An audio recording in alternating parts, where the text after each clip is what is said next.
everyone.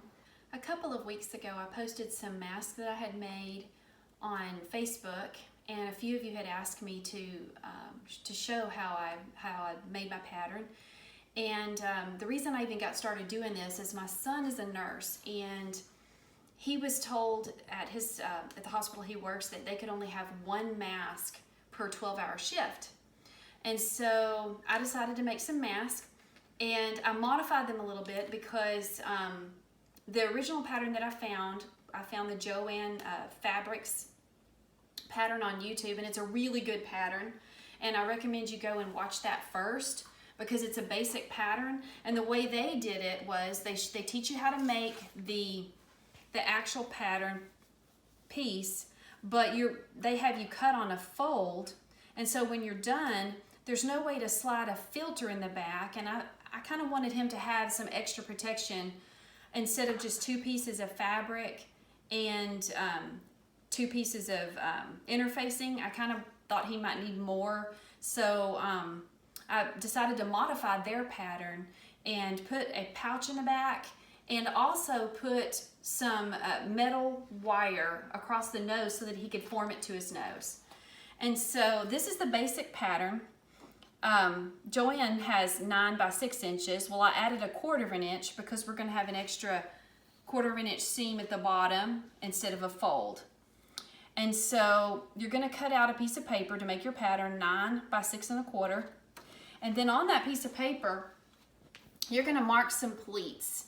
And if you go to that video on Joanne Fabrics, it'll teach you how to mark the pleats. But basically, you're going to line your ruler up on the 1/8 of an inch on your 1/4 of an inch seam line.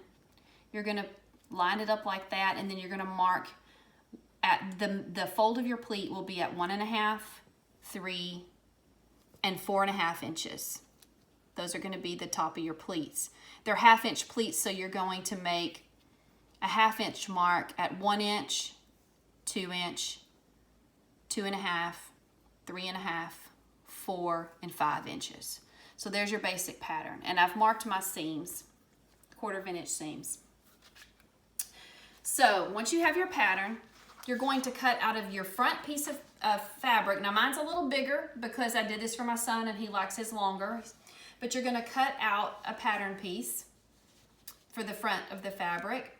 And then for the back of the mask, you're going to make a pattern that's 11.5 by 6 1/4 inches. This is what I got here. So I cut this piece 11.5 by 6 1/4 inches, and this piece 9 by 6 1/4. And then I cut a 4-inch piece and a 7.5 inch piece. And this is where we're going to have the opening in the back. Then I bought some wire because this is all I could get and all I could find, and it's copper wire. And I actually did test it to make sure it didn't rust in a plate for a couple of days in water, and it didn't. I cut about approximately 11-12 inch piece, and then I formed it, curled the ends a little bit, just like that. And if you look right here, I sewed it on, just go down about 1/2 inch or a little more. You don't want this to get caught in your seam, but this is going to go over their nose and help form it around the nose. So that's the first step. Before you sew this wire on, you do need to press some interfacing on the back, some fusible, lightweight interfacing. And I forgot to mention that. You're going to cut this the same size as your front piece. So basically, after you put your interfacing on, you're going to sew the wire on, or whatever kind of metal you can find that will form to the nose. So the next thing you're going to do is take the two pieces and you're just going to roll them over. It doesn't have to be exact. Roll them over and sew them in place. And then I took this piece right here and I got a piece of the soft side of Velcro, and I sewed it over the metal to kind of make it soft and easy to push to form it to the nose. And on the back, I cut out a piece of flannel just so that it wouldn't bother their nose. It'd be softer in there, and it's easy to form around the nose that way. So you can just pin that on and then sew this over your metal. So now you're ready to go. So you take your big piece and you're gonna lay it down first on top of the front face mask, right sides together. Then you take your small piece and you're gonna lay it on top of that one. You're gonna pin the top and pin the bottom. And you're gonna sew a 1/4 of an inch seam across the top and a 1/4 of an inch seam across the bottom. Then you're gonna cut 2 pieces of elastic, 7 inches. You might wanna make them a little bit smaller. You just kind of have to measure, trial and error. These are 7 inches, it's a little loose on me. I might go 6.5 for myself. But I do 7 for my son. And once you get these seams in place, you're gonna stick the elastic in.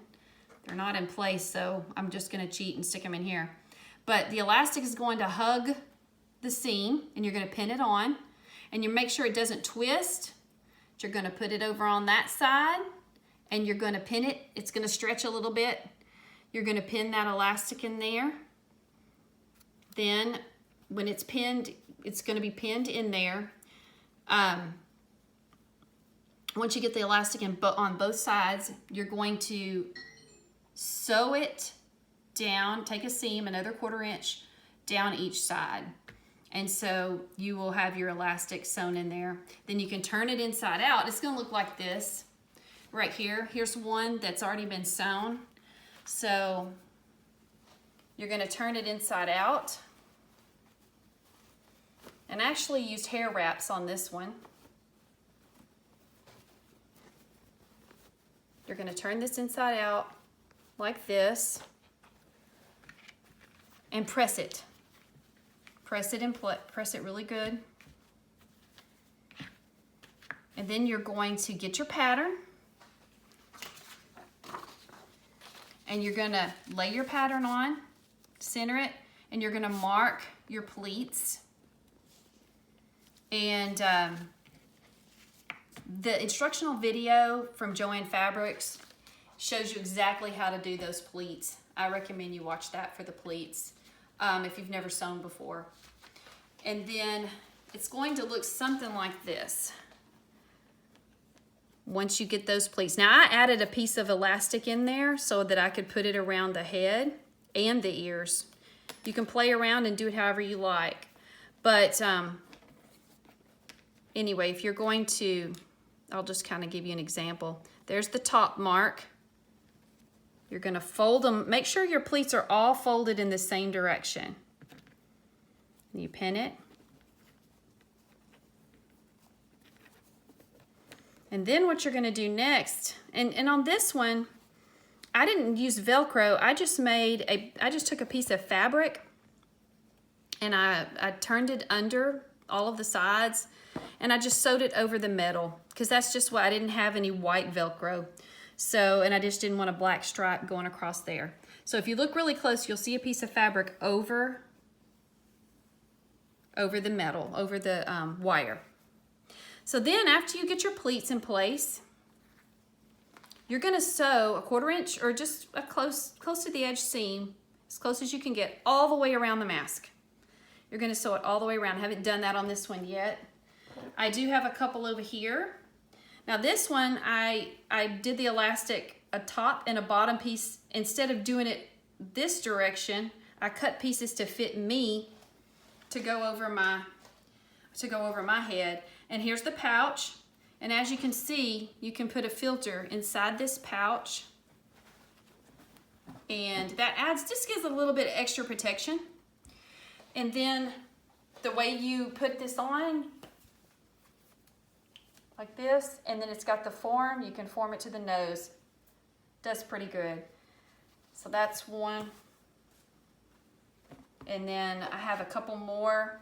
I've done different ones, just experimenting. And but the one with the pouch and the nose form is the one that my son likes the best. And so those are the ones I'm going to concentrate on. I hope I gave you everything you needed to make this. But anyway, go on Joanne Fabrics and look at theirs, and you can kind of get an idea of how to sew this. And good luck.